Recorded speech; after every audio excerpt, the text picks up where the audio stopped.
Sir আজকে আমাদের 32,000 মামলার যে দুই মেন সিনিয়র অ্যাডভোকেট অপোজিশনদের তরফ থেকে সৌম্য মজুমদার এবং বিকাশ ভট্টাচার্য ওনারা সাবমিশন করেছেন, তো কাইন্ডলি যদি আপনি সে বিষয়ে একটু আলোকপাত করেন। মিস্টার সৌম্য মজুমদার আগের দিন বলা শুরু করেছিলেন, আজকে উনি কনক্লুড করলেন। ওনার উল্লেখযোগ্য একটি জজের সঙ্গে এক্সচেঞ্জ হয়েছে, ওটা খুব গুরুত্বপূর্ণ। উনি আগের দিনই বলেছিলেন ওনার যদি এই যারা চাকরি প্রাপ্ত, যারা কাজ করছেন, তাদের চাকরি নেওয়ার বা তাদের চাকরিটাকে নষ্ট করার ওনার কোনো উদ্দেশ্য নেই।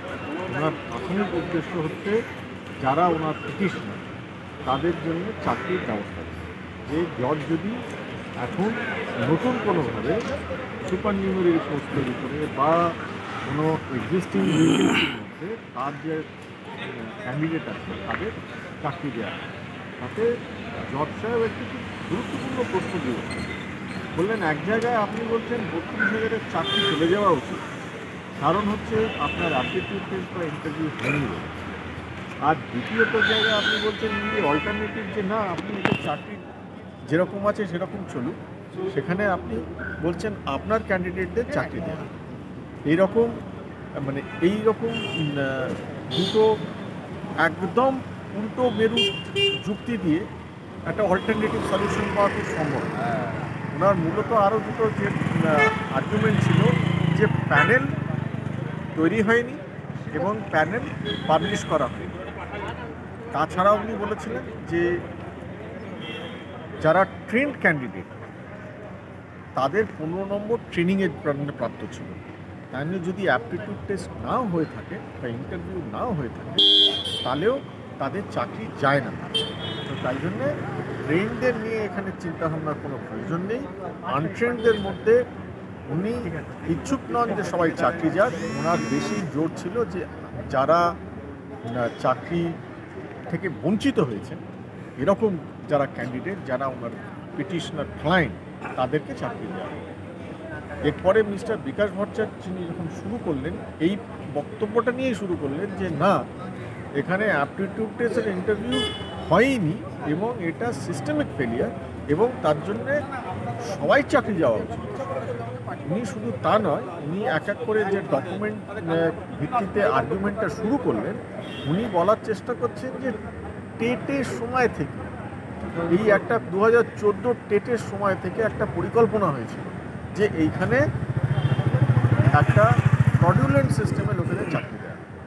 তো আজকে উনি 2016 রিক্রুটমেন্ট প্রসেসে কোনো ভুল বার করেননি বা বার করতে পারেননি আজকে, কিন্তু ওনার মূলত বক্তব্য হচ্ছে এটা একটা সিস্টেমিক ফ্রড হয়েছে এবং তার জন্যে শুধু 42,949 জন যারা চাকরি পেয়েছেন তাদের শুধু নয়, টেট পরীক্ষাটাও দরকার হলে বাতিল করে দেওয়া হয়েছে।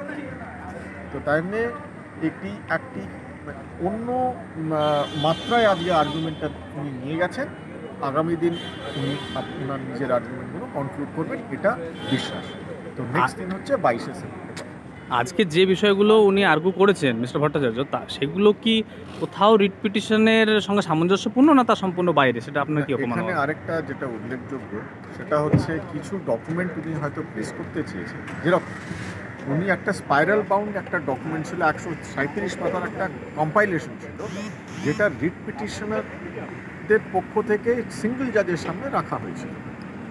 তার বাইরে কোনো ডকুমেন্ট রাখা হয়নি এবং এই 137 পাতা বা যত 200 পাতার যে স্পাইরাল বাউন্ডটা ছিল তার সঙ্গে কোনো অ্যাফিডেভিট তার সংলগ্ন ছিল না। আজকে ওইখানে ওই স্পাইরাল বাউন্ডের একটা আংশিক পোর্শন, আংশিক 3খানা পাতা, একটি অ্যাফিডেভিটের একটা আংশিক ভাগ ছিল। ওই 3খানা পাতা দেখিয়ে উনি অরিজিনাল অ্যাফিডেভিটটা উল্লেখ করলেন। ওই অরিজিনাল অ্যাফিডেভিটটা অন্য কোনো কেসে বোর্ড হয়তো কখনো দিয়েছিলেন এবং সেই কেসটার সঙ্গে আমাদের 32,000-এর রিক্রুটমেন্টের কেসের কোনো সামঞ্জস্য নেই, কোনো লিঙ্ক নেই।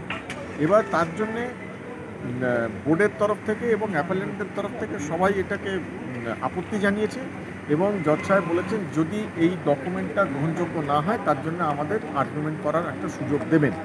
এবার এই অ্যাফিডেভিটটা মূলত ছিল টেট 2014 সংক্রান্ত। তাতে জজ সাহেব জিজ্ঞেস করেন এই তো টেট 2014 সংক্রান্ত, তো তুমি কি টেট 2014 সংক্রান্ত কথা বলতে চাইছো? বলছো হ্যাঁ দরকার, এটাই প্রয়োজন, কারণ কি এখানে একটা সিস্টেমিক ফ্রড হয়েছে। এবং তাতে জজ সাহেব বলেন যে ক্যান্ডিডেটরা 2014 টেটের সংক্রান্ত যে ভাগগুলো ছিল ওই অ্যাফিডেভিটের মধ্যে সেটাকে লুকিয়ে করা হয়েছে, কারণ কি এনারা চাননি যে টেটের পরীক্ষাটাকে ডিসকোয়ালিফাই। আচ্ছা, না মানে আজকে যেটা বলা হয়েছে নতুন যদি কোনো ডকুমেন্ট ওনারা ফাইল করেন সেই ডকুমেন্টগুলোকে কিন্তু আমাদের অপোজ করার একটা জায়গা।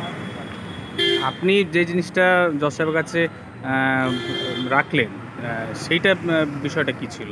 আমার একটাই বক্তব্য ছিল যে নতুন কোনো ডকুমেন্ট যদি অপরপক্ষ যা পিটিশনারের হয়ে নতুন কোনো ডকুমেন্ট যদি প্লেস করা হয় তাহলে সেটা যেন সবাইকে দেওয়া হয়।